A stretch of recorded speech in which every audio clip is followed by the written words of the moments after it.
No, that was a really dark moment of that movie. Yes, And that guy was honestly, that guy was the most scary dude in the whole crew, as far as I'm concerned. For that guy sure. That guy scared the shit out of me.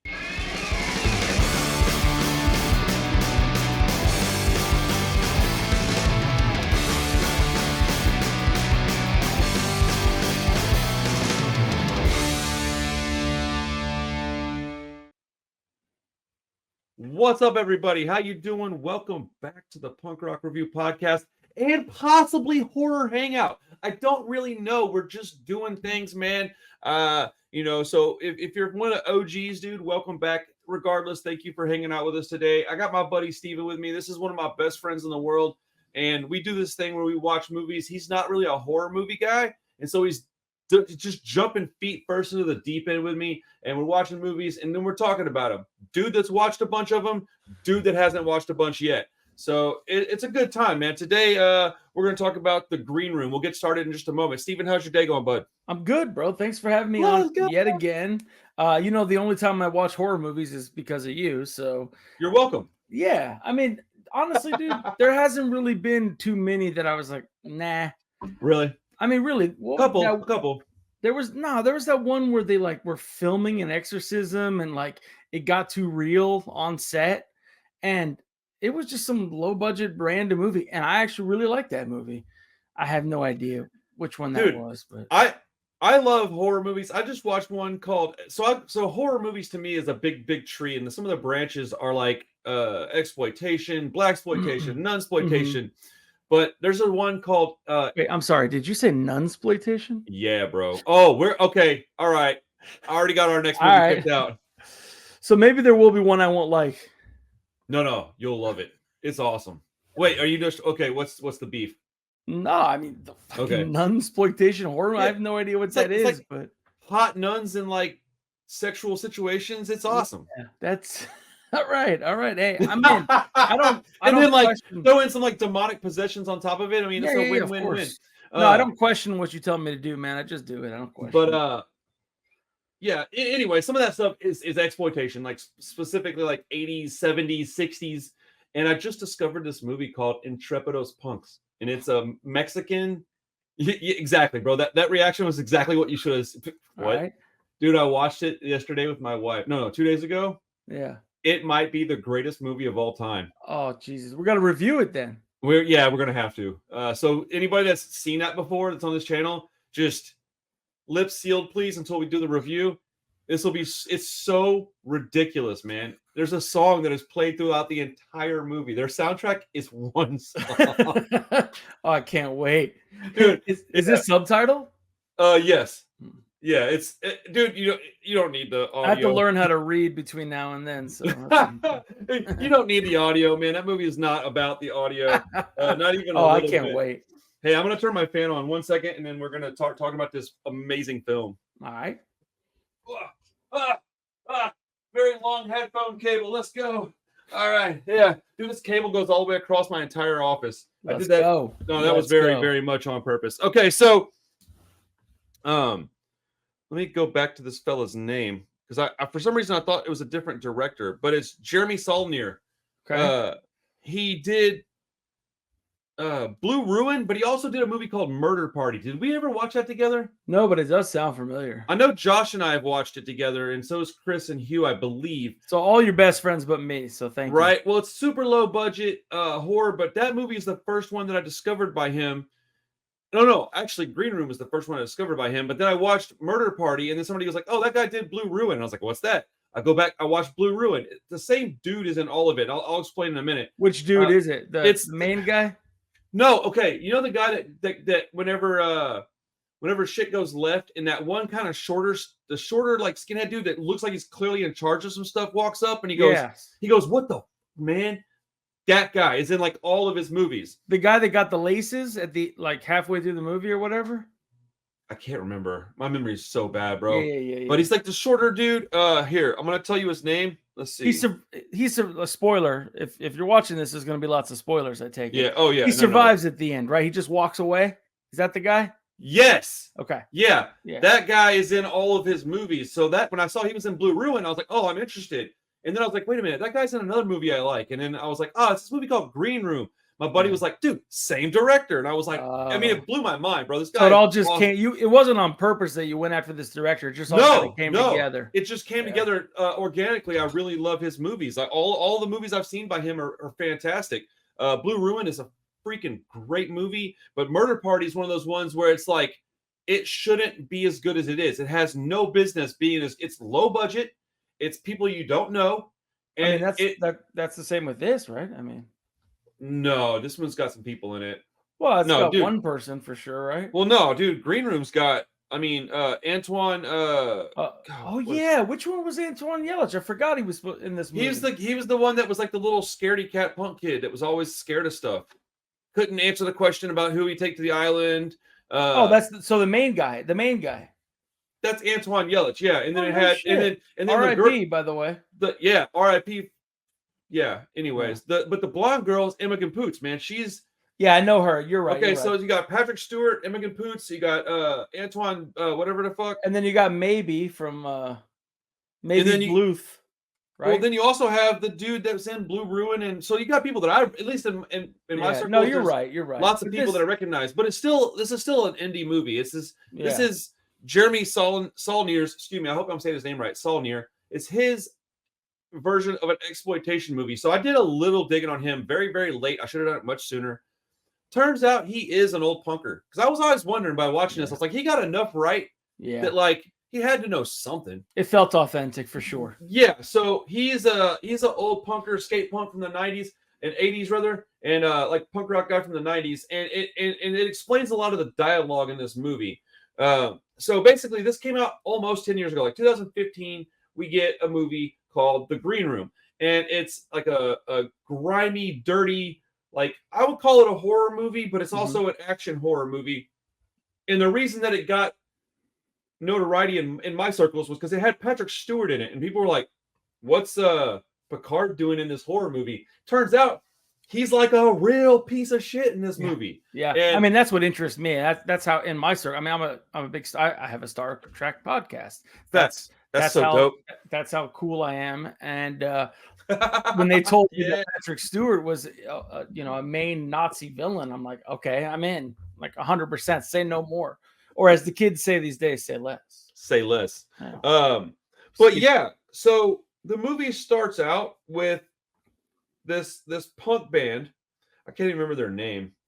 You mean like the band is the Ain't Rights. That's right, the Ain't Rights. Because they spelled the name on their marquee Aren't Rights, and they were not happy about that. Oh, that's right, bro. See, there's like little details. My terrible short-term memory does cause problems with doing a podcast. I wrote some things down, but not enough things. Also, it makes it interesting, though. I will tell you something, though. When the movie fired up and it said A24 production, I was surprised because I didn't really know much about A24 before Moonlight. And obviously, Moonlight was one of the, the ones that kind of thrust A24.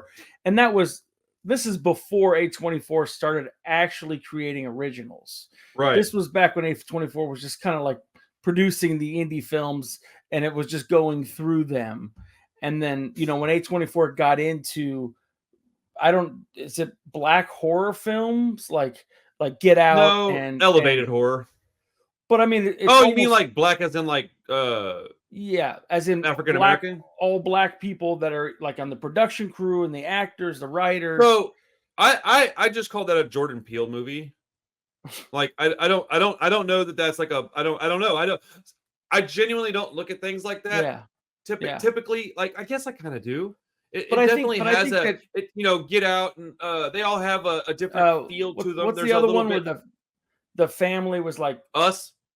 Is it just Us? They all have a different feel to them. There's a different narrative, a different but it's all about perspective. That's coming from a black perspective, so it would obviously have which we don't ever really see in horror up until about 6-7 years ago. Which is why it's such a big deal, why it's so important, and why it's so prominent now. Not prominent, but like also very good. I think they're a little overrated personally. Okay, but they're objectively well made. Like they are. Like they're objectively well-made movies, but they're a little overrated. You can have both of those things be true. It's not necessarily a diss, Absolutely. I like to be an edgelord and say things that I know are going to piss people off. I mean, I can see how people thinking that they're a little artsy fartsy. Like Christopher Nolan and me don't get along because, like I said before, I think I've said it on the podcast, I'm not a fan of a guy that will jar his own farts and then later on just kind of crack it open, give it a little sniff to remind himself of who he is. I'm not a huge fan of that. And I don't mean like going into something knowing that. I mean, like, you can tell he's literally sniffing the jar while he's directing the movie. That's what I was doing at those red lights earlier. That's why I was late to the show. I was getting in that jar o fart, and it was. If you got the good stuff, you got the good stuff, Randall. Bro, there's nothing I can do about it. My beef's strong. Anybody get that reference? Anyways, okay, so let's start talking about this fucking movie, man. Sure. So the art rights go to play a show, and I guess it falls apart because the booking guy, the promoter, he, I guess, had a show, I guess, a few weeks prior. It went left. Things went nuts. It was probably a fun time. Yeah. And the people were like, nope, they pulled his permits. I've personally never heard of nothing like that. We put on a show. We didn't have to do permits down here. I think the venue does the permits, but the promoter didn't necessarily do it. So I don't know what that was all about. That's just my experience. I could be wrong about that. If you know, whatever. Anyways, they get their show canceled. And these guys are like grassroots DIY punk rock to the bone. They don't have money. They need the money to get to the next show. The money ain't about lavish living. The money's about keeping it going. And if you don't have money, you can't play another show. So they're pissed off. And the movie opens where they're passed out in a cornfield. Right. Because they just passed out and they ran out of gas, and they don't have money for a siphoned hotel. some gas to get to the next stop. So yeah, it's not about like, it's just for the love of the music and the love of being out on the road and trying to get to the next stop. So, but I did think that the fecal matter was the one thing that got the show canceled at the. And they were throwing shit. Yeah, which I think that might be. Okay, I think that's probably pulled from a G.G. Allen show, is what I would think. Okay. Yeah, you know who G.G. Allen is? I do, but okay, he would literally take off all his clothes and defecate in his hand and throw it in the crowd and wipe it on himself. And he just liked to, dude. He was like, dude, jars of farts, dude. He was like, yeah, hold my jar, bro. And hold my jar. And I was just like, I don't want to hold this jar. It doesn't have a fart in it. It's got pee in it. GG, what are we doing? What's happening here? We've gone off the rails. Right. So, okay. I want to read this thing that I wrote down because this pertains to the very beginning of the movie. At the beginning of the movie, they're talking to this kid with a mohawk. I understand the band's desire to have people share. Wait, hold on. Yeah. I understand the band's desire to have people share the experience in a live show setting, but their refusal to do any social media not only comes off incredibly pretentious, but it hurts their ability to grow and it disappoints fans. Don't be so punk rock that you end up screwing yourself. The message is no good if nobody hears it at all. And then I just put, as an example, I literally said, as an example, talk about conservative military image. That was not planned, actually. I just accidentally wore this shirt today. This band is not all about social media. At their shows, they literally say, if you're not here, we don't care, you don't matter. But they have an Instagram page, they promote their shows, and they're blowing up.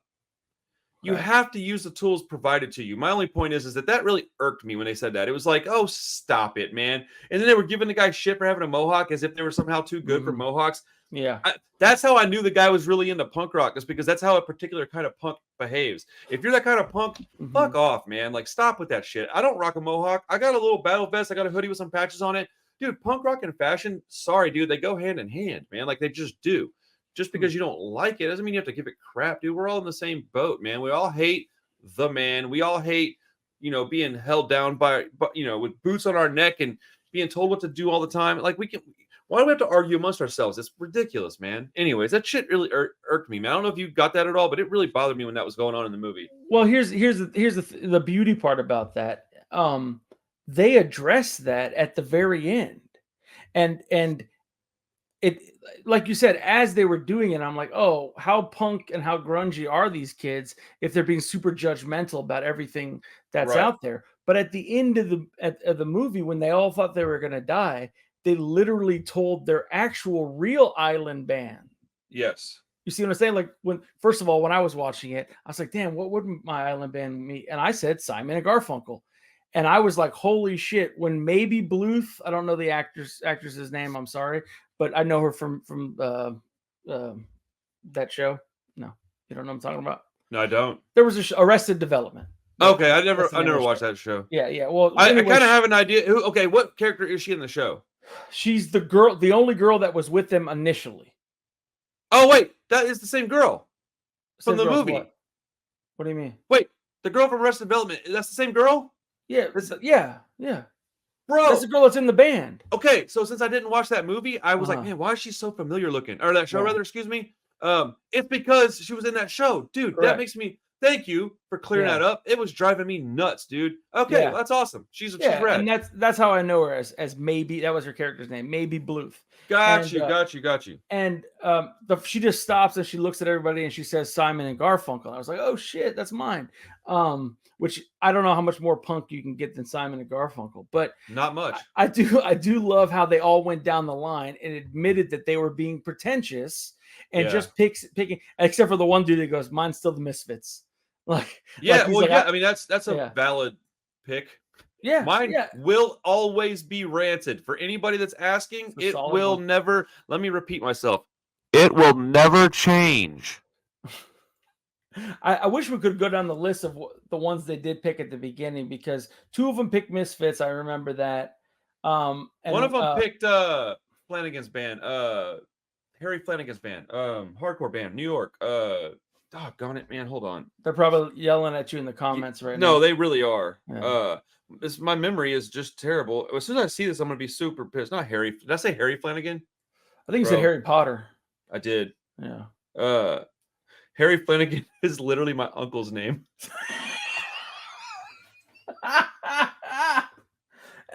And just to be clear, he was never in a punk band. No, he was a postman. I think I meant Harley Flanagan. Postman's not a bad name for a punk band, by the way. Right. Like Postman. You know what I'm saying? Right. No, I did mean Harley Flanagan, by the way, not Harry. Harley Flanagan from the Cro-Mags. God damn, I'm so mad at myself. Dude, that is like the brain fart of all brain farts. And I'm leaving it in the podcast because I don't give a shit. If you don't think I'm cool, good. Go watch fucking Finn McKenty on the Punk Rock NBA. Not talk about punk rock. I don't give a shit. Fuck you and fuck him. All right. Bro, dude. I like this fictional conversation you're having with yourself in front of everybody. Dude, people will know exactly what I meant by that. I'm sure they will. Yeah. Finn McKenty will probably watch this and be like, oh, I hate that guy. Man. Oh, that's great. He doesn't watch my channel. What happened to your beef with Corey Feldman, by the way? He bowed out, bro. Dude's a pussy, man. Fuck Corey Feldman. I was just talking about that dude the other day, laughing about how much he hates me. He doesn't. He doesn't like you. No, he doesn't like me though. That's for sure. That's for sure. Anywho, yeah, let's talk about the movie for a minute. Yeah, I remember that. But yeah, one of the dudes picks Cro-Mags. Dude, my brain was not going. In my head, I could see Harley's face. I could see like the guy, him playing on stage. I could see the logo. I just couldn't. Right. I saw the album cover, and then it morphed into your uncle's. And then it morphed into my uncle going postal and losing his mind. Okay, so he didn't, did he? No. No, he's a very sweet man. He sends my kids' birthday cards. He's really, man, shout out to Uncle Skip. Shout out, awesome. Shout out, baby. Shout out. He wouldn't appreciate my foul language. I can tell you that. Yeah, he'll be okay. Straight up, bro. Like, sorry, Uncle Skip, if you're seeing this. Dude, I wouldn't even be surprised to find out that he watched this. He's awesome. Dude, he was an artist. Dude, you would love him, bro. His favorite, Steranko is his favorite artist, bro. Oh, my man. You see Steranko's right here. Dude, let's go. Let's go. We went full circle, ladies and gentlemen. We did it. Okay, so one day we're going to talk about this movie. That's the... When have we ever stuck to the subject, man? Oh, I don't know that we... All right, the band the show gets canceled. Show, they play at a Mexican restaurant. They make $6 and change. Which is amazing. Yeah, $6, and then the guy's like $6. He's like, no, dude, that's like $1 per person. And the guy did the math all wrong. I'm like, bro, what are you doing? Yeah, the punk corrected him too, or something. And he's like, it's actually $6.88 or $6.87, but 88 if it depends on how you round up or something. I'm like, I hate that they called the dude Jiu-Jitsu, even though I know why they called him Jiu-Jitsu. That is a stupid ass nickname. Stop it. Like, stop, dude. You don't have to hit the nail on the head with every line of a movie. Like, why? Stop it. Like call him something even more. Like, call him like Kimura or like a little bit like a C-level submission move. Call him like, don't call him guillotine because it's not a guillotine. It's like guillotine, folks. Anyway, dude, I'm an asshole. What is happening? Dude, I don't fucking know. We're correcting people how to pronounce guillotine. Well, they call it guillotine, and it drives me fucking bonkers, dude. I'm such a curmudgeony old shit. So they go play this show at a Mexican cantina, and oh man, I hope no future guests. It goes see this. well. Yeah, it goes all right. Yeah, it was good. But anyways, this is all within like the first 5 minutes. Yeah, this is gonna be a long episode. So they end up they get into an argument with the promoter guy, and he ends up telling him like, look, I can get you a show. It's out in the sticks. It's my cousin's place. As long as you're out there chilling, you'll be all right. You go out there and it'll be guaranteed money. It's a matinee show, which will get paid, and you can get to your next show. And so he gives them directions. They go show up at this like barn. He kind of warns them though, like you were saying, like yeah, he tiptoes around the alt-right shit. Right. Like he won't quite come out and say it. And which makes me think that maybe he's kind of like into that RAC bullshit. Like maybe he's a bonehead type. Like, or like he's like too pussy to stand up to him or something because it's his cousin. That might be it. Dude, just take a beating, dude. Like it's worth the bloody nose to be able to tell people that you stood up against that stuff. Like, yeah, I mean, what's an ass beating? I mean, well, even if you get like poked up in the belly or something like that, bro, you get stabbed one time, at least you got stabbed standing up for something. It's worth the shit. And I'm not saying that like that's not like something I'm saying as a joke. Like, dude, just take the beating, man. Like, I'm not gonna. This shit is not tolerated on my show, in my friend groups, around me. I don't know, dude. It's unnecessary, bro. Like, life is hard enough. Why would you want to talk to people like that, man? Mm-hmm. So they go to this place, and it's really immediately obvious what's happening. You walk in there, and there's like really, really, I can't even say the words. There's paraphernalia like on the wall. Mm-hmm. There's like this alt-right posters and stuff. It's very, very sketchy. And as soon as you see them walk in there, you know that they know, oops, we're in the wrong place. I thought it was also a little bit of a, I don't know. I don't want to say loophole. That's not the right. A little contradiction. They seem like a bunch of pussies and shit, but then they roll in there and play the first song that they play. Was that their first song? Yeah. Either way, it was a song. Yeah, I think it might have been their first song. To me, it might have been the second song or something. Whatever. To me, they looked at this crowd and they said, "Oh, watch this. Watch what we're gonna play." And then what was it called? It was called the Nazi Punks Fuck Off. It's a Dead Kennedy song. And it's like, dude, I mean, it's kind of contradictory to kind of the way you've acted so far and the way you're going to act for the rest of the movie. I thought. Well, it's okay. That's a really good example of young people not understanding the situation. Okay, that's and fair. Going into a place and doing something edgelordy, thinking that there aren't going to be real consequences to it. Okay. And then, but in all fairness, they were kind of right because the shit didn't hit the fan until they saw something they shouldn't have seen. They were going to seem that way. You're right. It did seem that way. They were getting let go. So technically they were still You're right. Technically they called those dudes in their bullshit too. Yeah. So they covered the greatest ska song of all time. And then they are leaving and old Dum Dum Girl's like, shit, forgot my phone. Was it a girl? It was a girl. Yes. She's like, I left my phone in the green room. And she goes back to get the phone. And when she walks in, she like picks it up, goes, hey, thanks, guys. Turns around and goes, oh, shit. And then the Imogen Poots character, the blonde skin-burnt chick, whatever, I don't know what to call a female bonehead, but the little Nazi girl is oh, man, I don't know if I can even say that word on here. Dude, YouTube is starting to get real stupid. Whatever, I'm going to put it up anyways, whatever. She's like crying because her best friend was there. Her best friend's on the floor. I think she had like a poke in her head. Just right here. Yeah. And she's like on the floor unalived. And dude, I don't know what the deal was. She wasn't respawning. And I was like, yo, hit the button, bro. There's a button you can hit and you'll pop back up on the screen. And I guess I just had the wrong controller. And she wasn't coming back. It was really strange, bro. I was very, very perplexed by the fact that she was just laying there and not getting back up. And then I was like, whatever, guys. I guess fucking move on. And respawn. Yeah, dude. Like, I don't know. I guess I'm better at video games than they are. So she tries to get out of there, and the big guy. He's like the It was actually not her. She forgot her phone, and then the dude said, I think it was Anton Yeller said, That's what it was. I'll grab it. That's what it was. He went in and got the phone, and he saw it. Right. But the big oafy guy is like clearly breathing heavy, and he gets there and he's like, I can't get him fast enough or whatever. Right. So they end up seeing a crime, very, very, very bad crime committed, or they see the outcome of said crime. Right, because we don't know what the motivation was at all. Correct. And then basically all hell breaks loose, and they get forcibly shoved into this green room. Patrick Stewart shows up. I gotta find out that dude's name. Hold on 1 second. I don't want to keep saying that guy. Yeah. Ooh, can you hear the lawnmower out my window or no? I cannot. No. Okay, good. So Macon Blair is the little fellow with the droopy eyes. Say his first name again. Macon, Macon, Macon. Okay. Macon. I think it's like Macon. The city in Georgia. Oh, okay, then yes. I would assume that's probably what he's named after. I don't actually know. Okay. But he is clearly like of some kind of authority, and he shows up, which is weird because he is a low-level person. Because Patrick Stewart gives him his laces halfway through the movie. So, which I think is kind of weird too. I don't know that that's really a thing, but I know lace color used to be important in some parts of the world. I don't think that it is that much anymore. I think if I was to get boots, I would probably just go with golden laces personally. Like the ones that, like the yellow ones that come with the boots. I think that's what I would wear. I don't really know. I don't wear boots. So, you know what I just found out recently? Somebody correct me if I'm wrong here.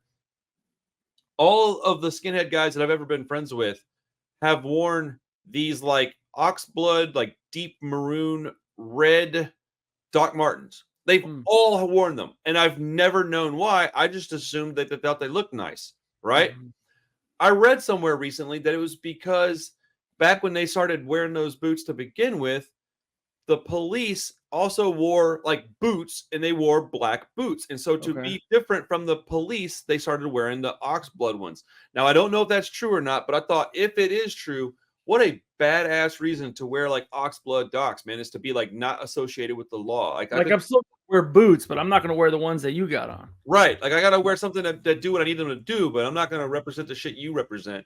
No. Yeah, lace color is a conversation that is not for me, man. I'm not. To my understanding, it's not a thing anymore. Okay. I don't really know. But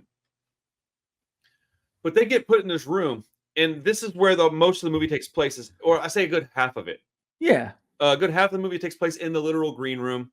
When I saw the title of this movie, I was like, "What's the green? Why is it called that?" When you watch it, it's very obvious why it's called that. So, yeah, man. Tell me a little bit about what happens next, man. Like, okay, so you haven't seen this before. I've seen it 100 times. So I'm in right away. I'm into the dialogue. I really like the authentic feel of shit. I've never been to a show at a barn like that in the middle of the woods, but yeah, everything else to me felt like I have seen American History X, and that's pretty much where a lot of my education comes from on this topic. But and I'm not here to talk or to speak of the authenticity of that movie because I also don't know. But I was gonna real quick. I gotta just interject real fast and say that like it really bothers me that all the stuff that society brings to the table pertaining to skinheads, it's always that stuff because that's the quote unquote mainstream movie that any of us that were exposed to. Well, that's because they sensationalize everything, including a punk rock movement when that stuff started with black people. Like it wasn't that. And so there's this little tiny faction of people that do this. It's just like anything else. One rotten apple ruins the whole bunch. It's the same kind of thing, man. And it just bothers me that all the representation that we get from that is all negative. It just really sucks, man. It just sucks. I just wanted to say that bothers me, man. But it is what it is. Well, continue to me, your thought, please. Well, to me, like I said, I thought that it felt, adequately dirty in the building and in the green room. I thought that I mean, I watched a lot. I went to a lot of shows when I was in high school, mostly, was ska shows, and the bathroom wasn't a well lit place with nice amenities. Like I'm familiar with, how grungy some of these places get. And I can imagine an unregulated one out in the middle of the woods being pretty gnarly. So I felt, I mean, the lighting was really dark. Obviously I felt that, that they portrayed somebody that wasn't like 100% comfortable being at this place, which would be this band, and most likely the audience of this movie. They wanted us to feel uncomfortable, and I think they did a good job with that. I didn't realize, and this might be skipping ahead a little bit, but we are talking about that opening scene. I didn't realize how far they were going until they choked the dude out, the big guy, and she basically gutted him. And Bro, the visuals of that, and then I said, "Oh, okay, so we're in." the sound on that part Yes, was hard yes, to stomach. So yeah, literally. let me No, it was let low me hanging fruit. I had to, yeah. so I do want to congratulate and say thank you for this movie being very clear with who the bad guy was and why, and putting those people in a position where they did feel uncomfortable. I did think that Imogen Poots' character was kind of one of those people that is a fence walker of sorts. For Like sure. they're there because they're either friends with people that were or related to Yeah. them, but they didn't necessarily Mhm. have And 100. They they weren't all the addressed way. that. Yeah, they weren't all the way in, which I still Mhm. don't think there's an excuse for that. But I do No, think that's nice to have those different degrees of severity in this kind for of sure. in a movie like this. It's not just black and white. There's different degrees of behavior and thoughts and Well, I mean, all that even stuff. within the group of the bad guys, the clearly bad guys, the unquestionable bad guys, there did seem some level of civility amongst Right. what they were doing. There was rank and file, there was order. You know Well, what I mean? that's kind of how all this stuff is, man. It is Sure. often like that. A lot of very But that's what I'm militant. saying. I think that Hollywood, and I don't know, I definitely don't want to call this Hollywood, but Right. I think that the movies do go too far with portraying these people to make them monsters. And yes, Well, they are. they are monsters, but that's up for you to decide. And That's I true. think I think that when the director allows you to see the human side of these monsters for you to make your decision. And I Yeah. gotta respect that. I don't know how many people are making a decision of, well, I can kind of see where they're coming from, because clearly can't. But Patrick Stewart's character, we get none of his motivations. We have That is no weird that we idea don't who get. he is. Why? Because he's calm throughout the movie. He does drop a couple of the N bombs, obviously, and just to make It's sure everybody remembers right. who he is. You know what I mean? Dude, that's But they're great like stuff. subtle enough to where it's not like this, like it's just part of his vocabulary. I think they want I think part of the goal was they wanted you to see that that behavior in that setting is normalized, and they put actual normal people in there, and you get to see how they react to a seemingly normal setting, and you're like, "Oh, dude, you got to be careful when you're anywhere. Mhm. Judge the place around you. Look around. Look on the walls. Listen to the conversation. Pay attention, Mhm. because they do try to infiltrate things. Look, man, on my channel, I routinely have to block people from commenting because they try to infiltrate by going, "Hey, you should check out these 5 bands." And it's like 4 awesome bands with one RAC band, with one Wow. like Nazi band. And Huh. I'm like, yo, why would you bring that band up? I don't want to talk about them on my channel. Well, their music was good before, blah, blah, blah. I don't care. Yeah. I just don't care. Look, even if there is a point in time where you could go, before this, they weren't this. Yeah, but when that happens, it dissolves any kind of Yes. positivity before that. Not to mention, even if there was some kind of way where that made sense, which it doesn't, there's enough music out there to where I can just go, you know what, hard pass anyways. It's just Yeah. like watching Kevin Spacey movies. I don't do it Not because interested. there's other movies out there for me to watch.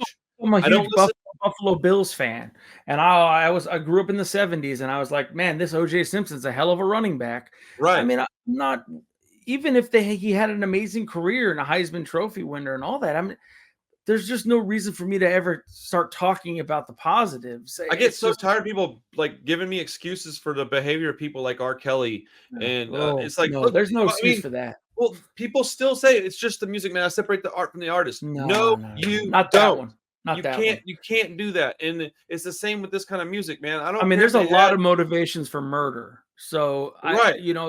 but what when you're talking about R. Kelly, that there's just no. Well, I typically stay away from drill music. Like I don't really like. There's some of it that I've listened to and liked, but like it's something I'd have a hard time with. I really do.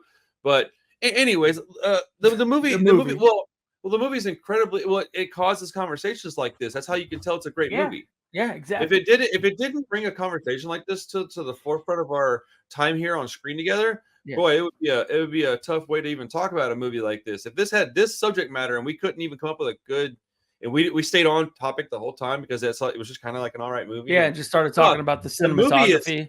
dude, it's visceral, bro. Oh yeah, Yeah. bro, like I don't even pay attention to that, man. Like Exactly. at all. But I did So want to talk about the soundtrack because I thought, let's talk about it. well, I just, What's your question? Do you have a specific question? I'm curious about the choices.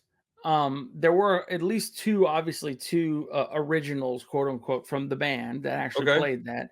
But I thought that they could have gone a little bit harder. And if you got a budget with Patrick Stewart and Okay. 4 or 5 other people you can name, I just thought that, I don't know, is there songs that you see on there that you think are like wholeheartedly representations of the hardcore punk culture? I don't know. That's what I'm asking you. That's what I'm here to ask you. I mean, there's a Fear song in there, and there's a Poison Idea song in there, and Napalm Death, Midnight. Yeah, I mean, yeah. Okay.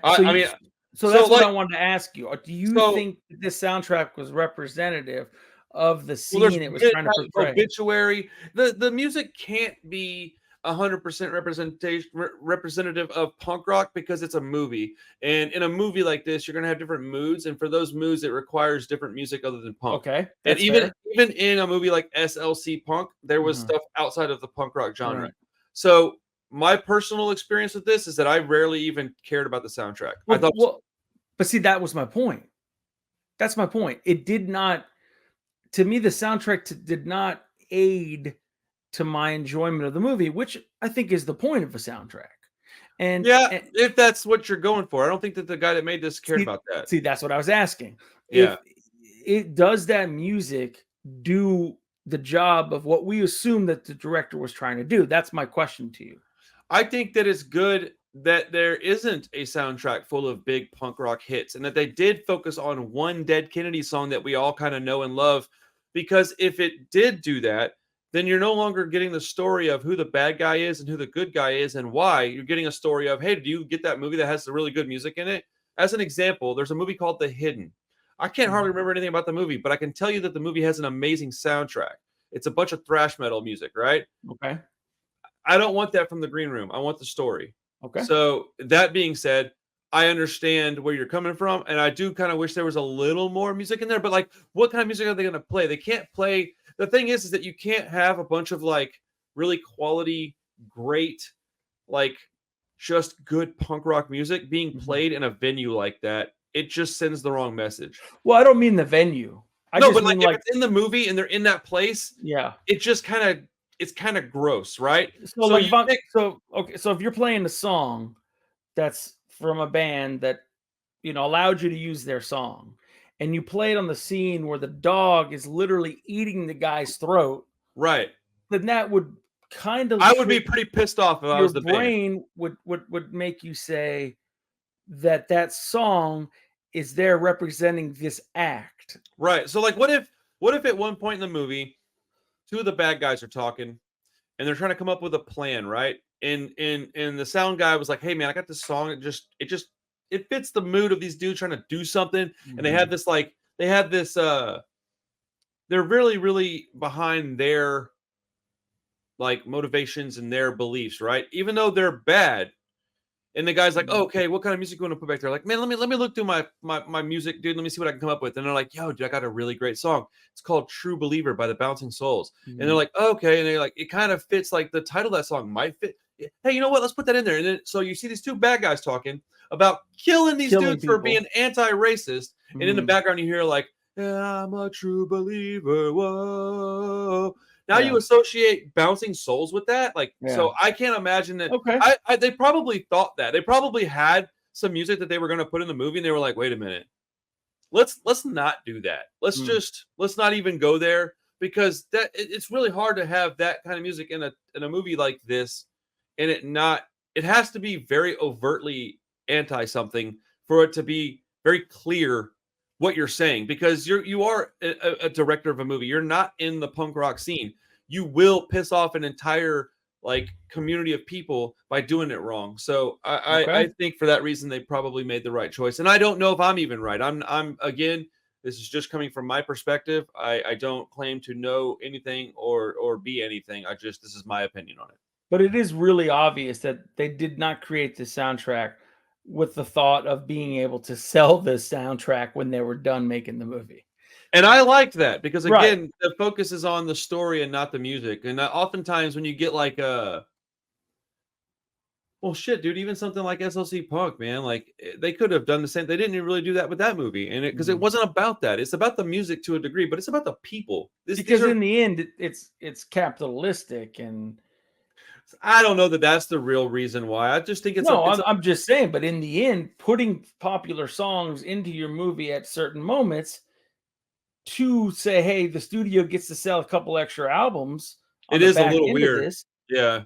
That kind of goes against the ethos of punk something that you were trying to do here. So I agree with that. I just think it was probably like, man, let's not even do this, because I don't know if people are going to understand. It's like to us, it's just a song for a movie, but in a movie, it means more. And so I think people are probably not wanting to hear their favorite bands be. I mean, that's a great observation. I never thought about it. Yeah. But this movie is very, very violent, but it comes in spurts. It does. So, okay, let's give a real quick overview of the second half of this movie, because at this point, we're about halfway through it, man. They've seen the crime. They get locked in this room. They have to get out of the room and get away from this club, right? Let's remember, folks, this is a horror movie. Not everybody makes it, man. Sure. I do like the anticipation of them just chilling in the room and everything looking relatively civil, because even the people on the other side of the door are saying it's fine. No, we're calling the police. And then these kids are like, look, we're not stupid, so we're not going to just do what you're telling us to do. Right. So it stays relatively civil, but the whole time it's more or less a game of chess at that point. There is, but there's a really, really nice buildup of fear. That's true. From the audience and the people based you're like, what's going to happen? Based on nothing. Well, you're like, what's going to, like, well, because the thing is like they're locked in this room and you're like, okay, how are they going to get out of here? Yeah. And even when Patrick Stewart rolls up, which you're waiting for this guy to show up, and you're thinking, oh, when this guy shows up, whoever the hell he is, it's on. They're gonna start killing these people. And he rolls up. He goes, okay, how are we gonna contain this? All right, what are we gonna do? See, I like that though, because they're showing that like, okay, they're like, okay, he comes in here. His idea is to not, because even the cop shows up and they're like, no, we're good, man. Da da da da da. Well, no, they don't say we're good. They have two guys stab each other. Oh, that's right. Yeah. Oh, dude, okay, the twin brothers. This is which was awesome. My memory is that I routinely forget like little things that happen, and that's like a pivotal part of the movie. Even it's a small short as far as time. It's a short scene, but it's pivotal. I forgot about that. They give him a couple grand and they go cut each other up. Because even when your boy Macon, the actor, answers the phone when 911 tries to call back, the first thing he says is, "Yeah, I'm sorry, we got cut off. I need to report a stabbing." And I thought that was because there's no way he can get around it. Somebody already got on the phone and said stabbing to 911. I hate to give those dudes any credit at all, but that was a very big. Well, it's not those dudes. It's the writers of the movie. So you're not giving actual people like that credit for anything. No, I know. I'm just saying, like, I hate to give even the characters credit, but that was that was very good writing, because in real life, man, I've been in some situations. I don't know that I would have had the foresight to be like, hey, look, I need to report a stabbing, and then have one of my buddies like cut me in the arm or something and be like, yeah, there was a fight and this dude cut me and ran off, because that's you get cut like that, a cop's not gonna really question that. If you go, hey, I got cut and the dude ran off, he went that way, he was 6 foot roughly, and he was, he was a white dude, 6 foot tall, had on a black t-shirt and blue jeans, and I think he had on some Converse. They're going to go out and look for the guy, and then they're not going to ever find him because that guy never existed. So I think that's incredible writing, actually. Yeah, and also don't forget the fact that they were brothers. And I think that when you take a situation like that and you report it to the cops and the cops are investigating it, they've seen it 100 times.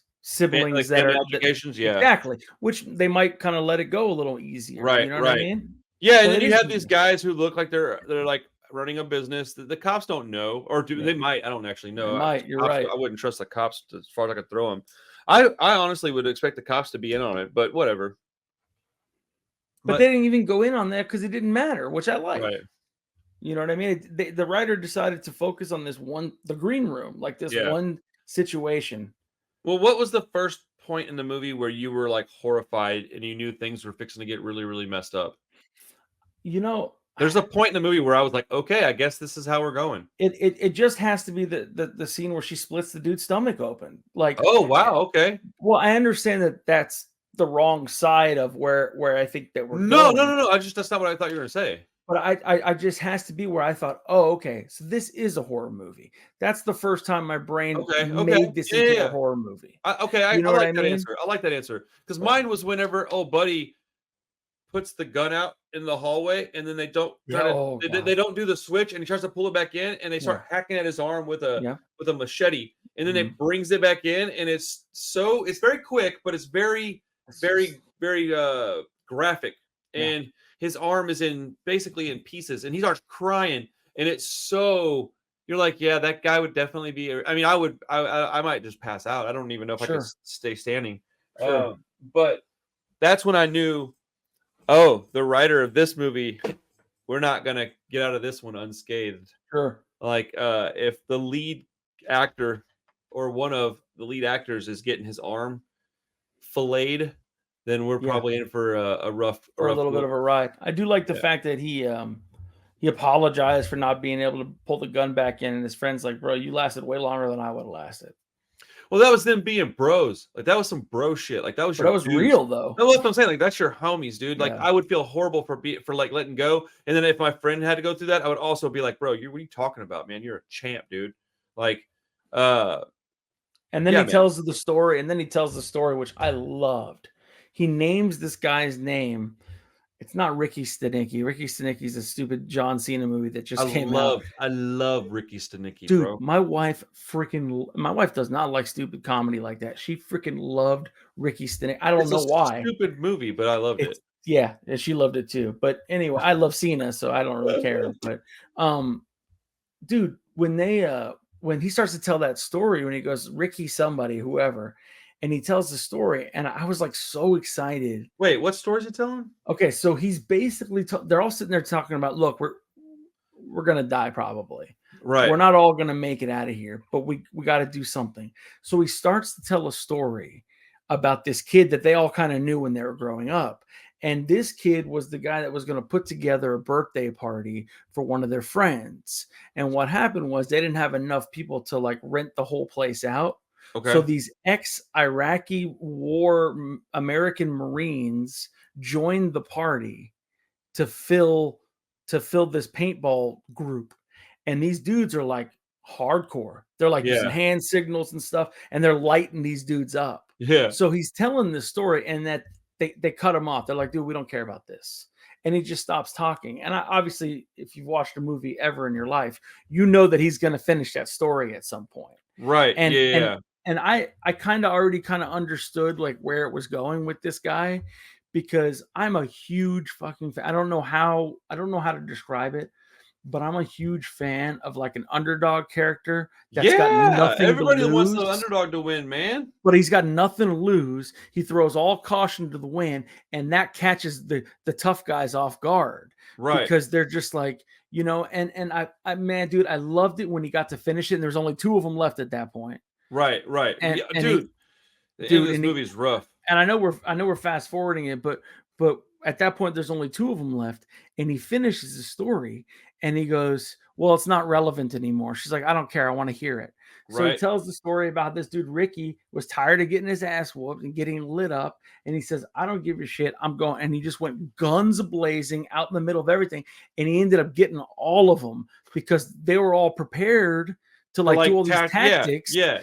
And this dude, and I know this is probably something that I shouldn't talk about on the air because everybody's going to be like, oh, this guy thinks he's something. But I swear to God, and my wife hates this about me, that if I was ever, and I know it's hard to say this, let me start by saying I have been in an active shooter situation. Okay. I have been in Salt Lake City where somebody opened fire in a nightclub. So I was there, and I have been in this situation.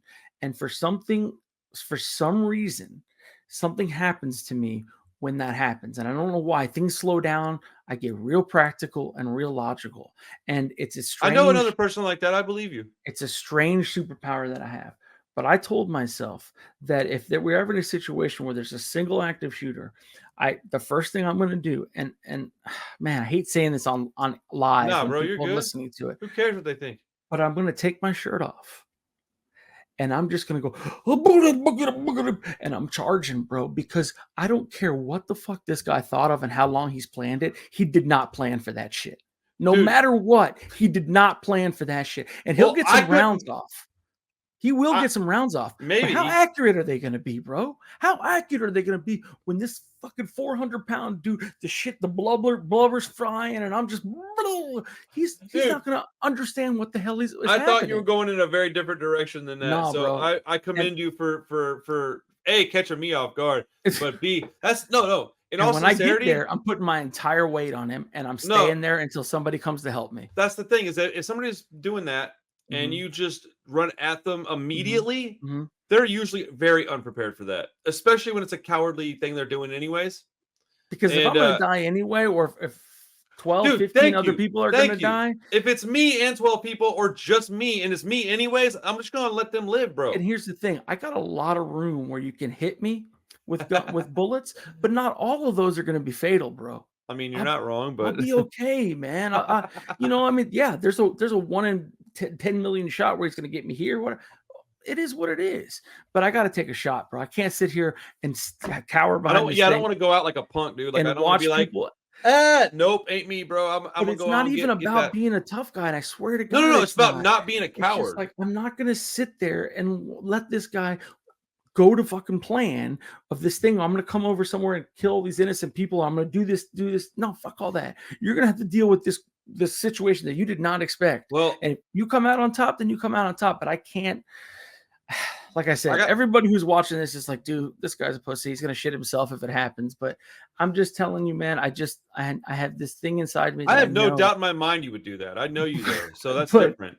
Well, I mean, I know you personally, so I can say that. And I mean, what do you think I would do in a situation like that? I don't know that I would take my shirt off and run at them like that, but I wouldn't sit still. Yeah, you would. I don't think I would. Because you don't have the ability to sit still, first of all. So that's one thing. True story, sir. And if you're gonna be caught because you're fidgeting behind something or pacing behind something, you might as well go out there and deal with it, I guess. I typically have some kind of protection on person, so I will try something. I don't know what that something will be, but I have a friend. I'm not gonna say his name because I don't think he would appreciate that. But he was in a situation once where he was leaving a bank and he got robbed, and he put 2 in the guy and a bunch in the car. And it's like, that's why I know I got friends that are built like that. Because I got friends that are built like that, and it's not superhero shit. It's just there's men, and then there's cowardly people, and you typically are friends with the people that you like-minded people tend to surround you. You know what I'm saying? You don't surround yourself with people that are different than you. So I tend to be a kind of man that would act on something like that. So are my friends. I'm pretty peaceful and kind. So are my friends. But I'm also not going to sit around and let people get hurt innocently for no reason, especially if kids are involved, bro. Like, I have to take that chance. But yeah, so I'm just all about disrupting the flow of a situation, because at that point, then you all of a sudden get the upper hand. Right. And that's just, I've got another example of something, we won't get into it, where I had to think on my feet on something, and I got out of the situation because I did something that nobody was expecting. That's awesome. And it was 7 versus 1, which was me. And I did something that they completely caught them off guard. And by the time I'm gone, they're like, wait a minute, how? And that's just the way it is, man. Hey, that's good though. I tell that because that's what this kid kind of did. He threw off the game. These guys probably had maps, and they were going to do this. And this guy, well, we didn't plan for this guy, and he ended up just taking them all out. Right. And then he just runs out there like, bah, yeah. bah, bah, bah. And my favorite part is, he says, but it's not relevant now because it doesn't matter because this is not war.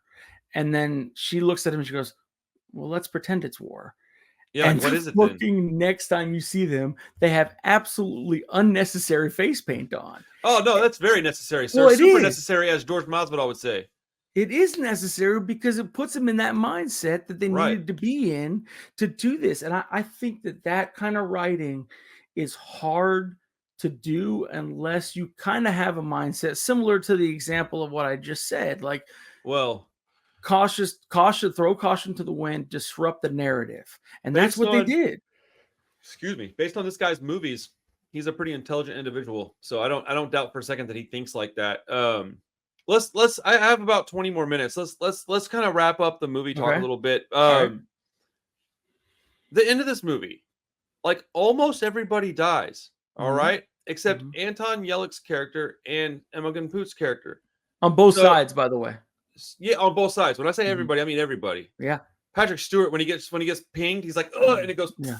And I've Yeah. seen somebody with that injury before on a Oh, video. God. And, Oh, on a well, video. okay. But it was okay. So I've seen. Okay, I can't tell. I'll tell you personally what I saw happen next Yeah. to me, and it was Yeah. way worse than that. But I've Oof. seen a video of a situation like that, and it was super accurate. It does that. It goes. Just yeah. It like streams out. But Jesus. I thought it was incredibly visceral is the only word I could keep coming up with, but it was gut wrenching the way that these dudes fall down, and it's like, but Mhm. like I like that they pulled no punches. Everybody got it, man. Dude's arm. The only reason he survived is because he was the unlucky one that got his arm filleted in the first part. That's how you knew Yeah. he wasn't gonna die. Is that he got his arm filleted? Yeah, I So you're guess like, that's a oh, good point. I guess. Oh, well, he's not gonna get killed then. But then, Yeah. like, I like that it gives her character the opportunity at a rebirth. She gets to go out into the world, and now you get to wash away your sins and become a good person. You get to go out there, and she's seen all this now. And I am an optimistic guy. I like to think that they went out together and became maybe friends or something, and that she maybe switched sides and started doing good. I felt like she was like teetering on that the whole time, anyways.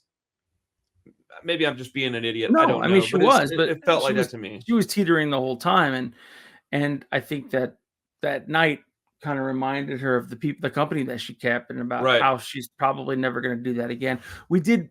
I don't know how important it is to the discussion, but we did kind of miss that Tad was the Mohawk guy at the beginning. Yeah.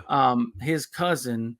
We're like, oh my God, his cousin's a total piece of shit. He's one of these Nazis, and then you realize he was trying to get out. And that's who the girl on the floor was. That's she was right. stabbed in the that was his girlfriend. Yeah. And they were trying to get out because they had a bag, they had the trunk packed and everything, and they even took evidence with them. Because Right. Patrick Stewart says, why does this bat even exist? This is from Yeah. that boot party. This Right. shouldn't exist anymore. So they were taking Yeah. evidence with them of a crime scene. How do you feel about that? Does that make you feel like that they were going to be ultimately people we could root for, or is that still people that I think need? Nah, I don't know. If he was at the boot party, then obviously not. If he used that bat, Right. no matter That's what, what I was thinking too. is I whatever was like, all redemption right. it was, no, absolutely My not. thought process was like, well, so you were leaving, so you were kind of a pussy and a piece of crap. Awesome. Yeah. Like, good for you, man. I don't care. I don't have any. I'm glad you're not in it anymore, and I'm glad there's one less of them. But that's Right, that's but as far as it goes. It's going to take an awful long time before I'm willing to sit at a table with you. And well, no, I'll sit and talk with just about anybody because I'm not a coward either. Sure, But I'll talk to it's going to somebody. take a long time before I invite you over to a party where I have people that I love. Mhm. And Yeah, and probably. I think that's important. Well, I do think that everybody can absolve themselves of wrongdoing, Yeah, and there's always exceptions to every rule. So like people could go, And it's you not can- Hitler. No, of course not Hitler. But like generally speaking, if you haven't taken a life and you haven't SA'd somebody, I think there's room for improvement. Now, if you but I have mean, done one of those two we're talking things, about then- somebody who probably has. Oh, has you know what? taken You're life, right. so- Okay, yeah, you're right. And No, also, that's a good point. I wasn't even thinking that. I was trying to Also, make. somebody could have redemption, and that's fine. And hey, good for them. It I'm doesn't glad mean you got have to your- like them. But you allowing that person into your house, that's a whole Right. different story. Yeah. You know what I mean? And so I just thought that was I didn't like that they wanted to pull empathy for those characters, is my point. I didn't like that. But I guess it's kind of necessary for a movie.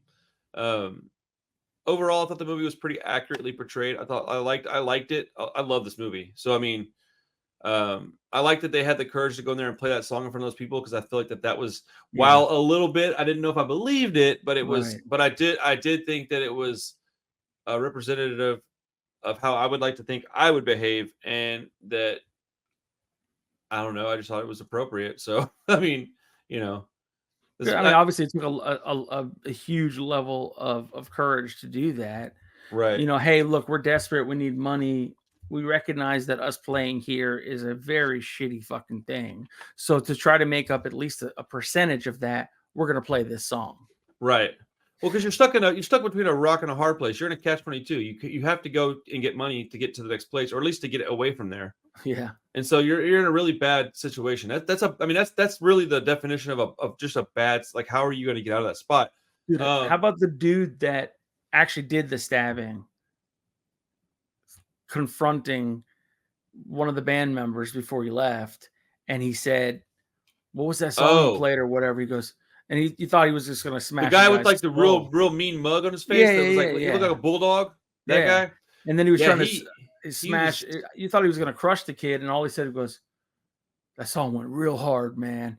And then you're like, "Oh, okay, thanks." And then he's like, "That's the song I did her to," meaning that's the song I stabbed her in the head to. Oh, dude, like Jesus Christ, bro. No, that was a really dark moment of that movie. And that guy was the most scary dude in the whole crew, as far as I'm concerned. For sure. That guy scared the shit out of me. Yeah, the guy that trained the dogs. Okay, I was gonna say that's where I was headed next. I really do have about 15 minutes. I wanted to talk about the dogs. Mm-hmm. I hate animal cruelty. Me too.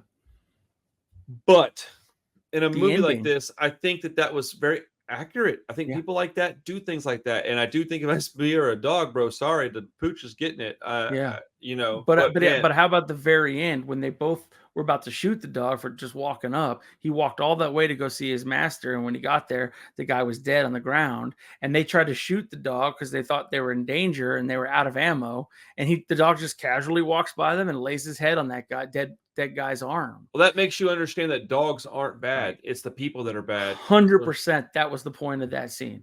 100%. Shout out to dogs, man. Shout out to Pedro the dog. For real. Shout out to my dog Pedro for being freaking rad. That dog is so amazing. I love him so much. I miss my old dog Poncho so much. I had a dream about Poncho like 2 days ago, and it ruined my whole day. Like, it ruined my entire day.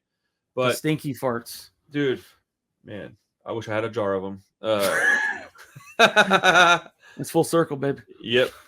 Okay, so thanks for making me watch this movie. I wanted to ask you, what was your overall opinion of the film? I think that it's a piece that anybody that has a little stomach and has seen a little bit of gore, which at this point, all of us, mainstream shows like The Boys or whatever, that gore is there in abundance. So it's not like you need to go see a punk horror movie about punk, terrible people, and just to see this level of violence. The violence in this movie was probably very, very. There's my dogs. They can hear you talking about them, huh? the is probably very mild compared to. I'll let you talk for a second. How about that? Okay. I think that this movie is maybe not a cornerstone of punk rock cinema, but definitely part of the foundation as far as I'm concerned, because it's of a quality that you don't often get with punk movies. And for that reason, I think it stands on its own, and it brings validity to the term punk rock cinema. Again, that you don't often get. SLC Punk is a great movie, but it's almost cartoonish. Suburbia is awesome to me, but very low budget, bad acting, and bad dialogue. This is the first time you get legitimate punk rock content, a bad guy that all the punk rock dudes can get behind, but with good movie making, a great dialogue. The execution was top notch. This might be the greatest punk rock movie that's been made. It's not maybe the most important, but it might be the best.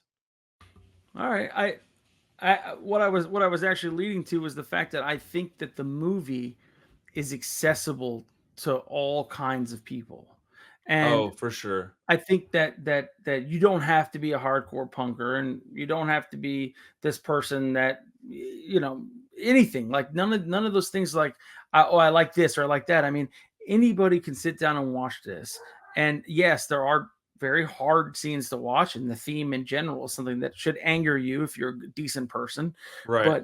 But in general, it's not a movie that if somebody told you the synopsis of this movie and you're not at all exposed to anything about this, you'd be like, oh, I can't, I just can't watch that kind of movie. No, I don't think that you should say that, because I think this movie is very accessible, and I think that a lot of people should watch it, because not only was it a quality film, at no point from start to finish was I ever bored. Did I ever pick up my phone to look There is at no anything? boring in this movie, that's for sure. I was invested. I thought it was genius how they went back and forth as far as like who's winning, because like a lot of the typical formula was the stars are in peril. The stars are going to push back. One last push from the bad guys, and now the stars win. Okay, no, this first was of all, like nobody, that times like 3. It was like bing, bing, bing, right, bing, bing, right. bing, bing, Nobody bing, bing, bing. won. A couple people survived.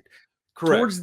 Towards the end, he was trying to be human and tell her the name of his island band, and she's the last line of the movie. He goes, "Yeah, tell somebody who gives a shit." Like I actually like that. That's a great fucking line.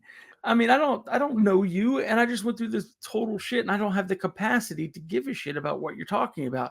And I think that that's a genius move, because you are making a movie to entertain, but you are making a movie to kind of to show a little bit of a side of a society that a lot of people are not familiar with. Yeah. Because the first thing I thought of 10 minutes after that movie, as I was sitting there and I was thinking about things, it's like, oh shit, like that's not just a fictionalized movie. That barn could be 20 miles from my house right now. And if you don't know about this kind of stuff, and you don't talk about it, and you don't keep your eyes open, that shit's right there. And no matter who you are, what color you are, it's going to come for you. Yeah. If you don't make sure that it's not anywhere around you, or, it's too grand to think that I'm going to be able to do anything about it on a large scale. But what I can do about it is that the people that are around me, the people I interact with, either daily, monthly, or weekly, if they give me any indication that they have this kind of train of thought, I don't want you around my family. And it's not for like, oh, this total judgment thing. Of course it is a judgment thing, but it's also like, hey, I need to be safe. And you are not a rational person. If you live your life by hate, and you can't look at somebody and see that that's a human being, regardless of whatever the hell else is happening, that I have no place for you in my life, because you are not a rational person, and therefore you're dangerous. So I'm sorry. No, that's it. I think that it's an important movie, and I don't think that the guy who's directing it is giving any kind of agenda here. He's just showing you this shit exists out there. It's not a fantasy. It's not fiction. These aren't just. Well, what a great way to do it too. You could do a horror movie, which is what you want to do, but put a very real situation in there. And I do think that the conversation that we were just having, or the things that you were just saying, are more relevant now than they have been in a very, very long time. And that's another 2-hour add on to this conversation, obviously. Right. It's incredibly scary to see where we are headed as a country. And I've got 3 little kids, and I literally have spent time with tears in my eyes the past couple of weeks thinking about the next 10 to 20 years, next 40 years. Tears right now. Just thinking of like what you're saying, 100%, man. It's it's scary, and it's scary that it's swung. You always want to think about progress, and you look at human history, and you think that the timeline is linear, but that is bullshit. It's not linear. And it's only because the people that do believe in things like that are full of hate and violence, are because people are allowed to think and free talk like that in front of other people. And if you're the person, do your part and stop the conversation. Right. That's what I do now. I was never the guy. I was the guy to keep the peace. I was never the guy to stop it. Right now, I can have a pleasant conversation with somebody, and the minute I hear something about hate towards a group of people or anything, I say, hey, man, I don't got time for that, man. You can take that somewhere else. We could talk about something some other time. But dude, I'm not trying to pat myself on the back here, but I've literally like been in the middle of a live stream and like send somebody packing because they said something that I was like, nope, not on my platform, dude. Sorry. And it was a joke. Not in your life.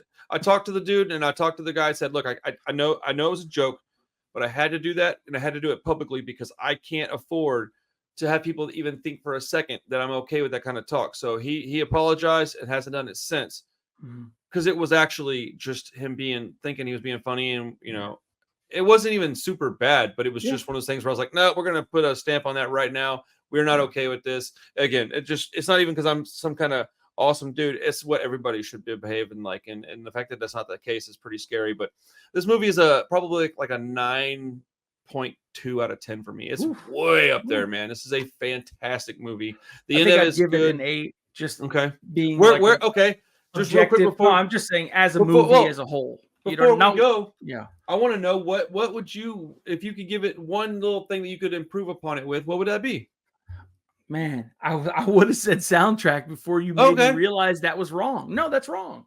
You were 100% right. Sort of. It's wrong if that's what you know. No, to me. It's wrong. I was like, I just want to hear more fucking cool punk songs and watch people get shots of punk music. But you're right. So in a long way to think about it. To be very transparent about that conversation, the only reason that I even think like that is because I watched the movie more than once. And when the first time I watched it, I thought exactly like you thought.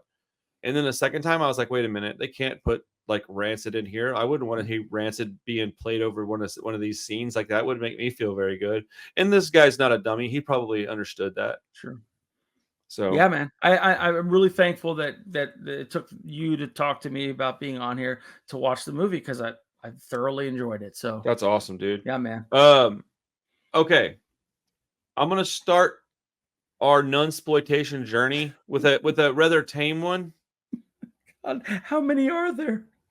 Good ones, probably a small handful. But like, how many are there? A lot. Jesus, I did not know it was a genre.